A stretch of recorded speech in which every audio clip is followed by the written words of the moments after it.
Another miraculous aspect of the Quran is that it revealed beforehand a number of important events that would occur in the future.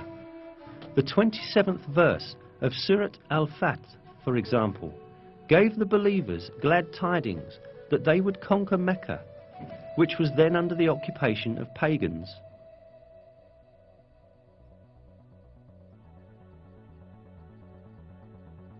God has confirmed his messenger's vision with truth. You will enter the Masjid al-Haram in safety, God willing, shaving your heads and cutting your hair without any fear. He knew what you did not know and ordained, in place of this, an imminent victory.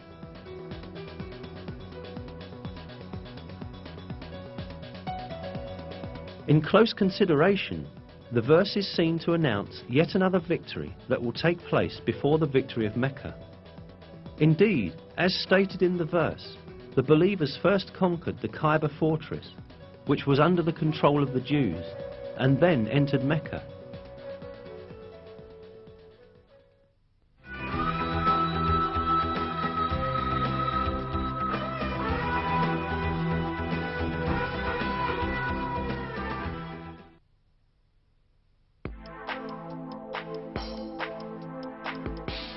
Another piece of news that the Quran gives about the future is found in the first verses of Surat Ar-Rum.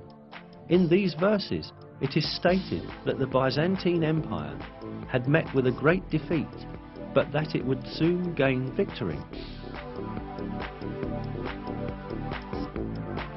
The Romans had been defeated in the land nearby, but after their defeat, they will themselves be victorious in a few years' time. The affair is God's from beginning to end.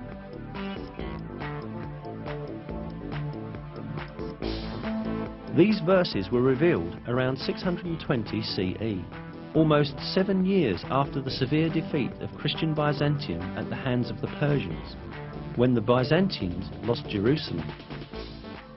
Yet it was related in the verses that Byzantium would shortly be victorious. In fact, Byzantium had then suffered such heavy losses that it seemed impossible for it even to maintain its existence, let alone be victorious again. Not only the Persians, but also Avars, Slavs and Lombards posed serious threats to the Byzantine Empire. The Avars had come as far as the walls of Constantinople. The Byzantine Emperor Heraclius had ordered the gold and silver in churches to be melted and turned into money in order to meet the expenses of the army.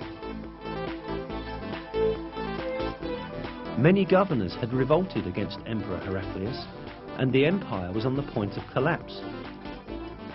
Mesopotamia, Cilicia, Syria, Palestine, Egypt and Armenia, which earlier belonged to Byzantium, were invaded by the idolater Persians. In short, everyone was expecting the Byzantine Empire to be destroyed. But right at that moment, the first verses of Surat Ar-Rum were revealed, announcing that Byzantium would gain triumph in a few years' time.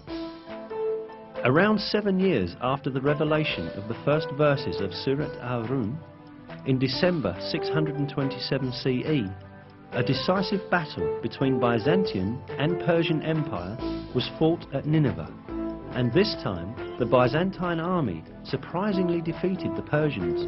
A few months later, the Persians had to make an agreement with Byzantium, which obligated them to return the territories they had taken from them. At the end, the victory of the Romans, proclaimed by God in the Quran, miraculously came true.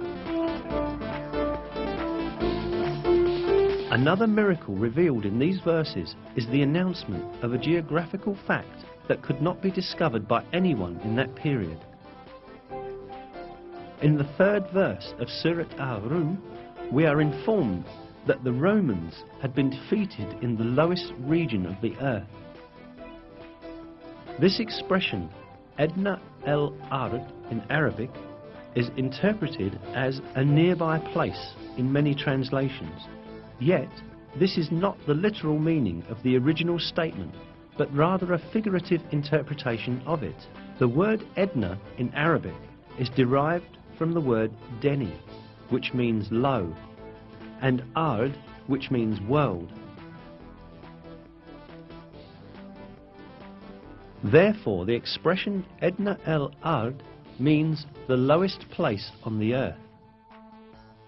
Most interestingly, crucial stages of the war fought between the Byzantine Empire and the Persians, when the Byzantines were defeated and lost Jerusalem, had really taken place at the lowest point on earth. This specified region is the basin of the Dead Sea, which is situated at the intersection point of the lands belonging to Syria, Palestine and Jordan. The Dead Sea, lying at 395 meters below sea level, is the lowest region of the earth. This means that the Byzantines were defeated at the lowest part of the world, just as is stated in the verse. The most interesting point lies in the fact that the altitude of the Dead Sea could only be measured with modern measurement techniques. Before that, it was impossible for anyone to know that it was the lowest region on the surface of the earth.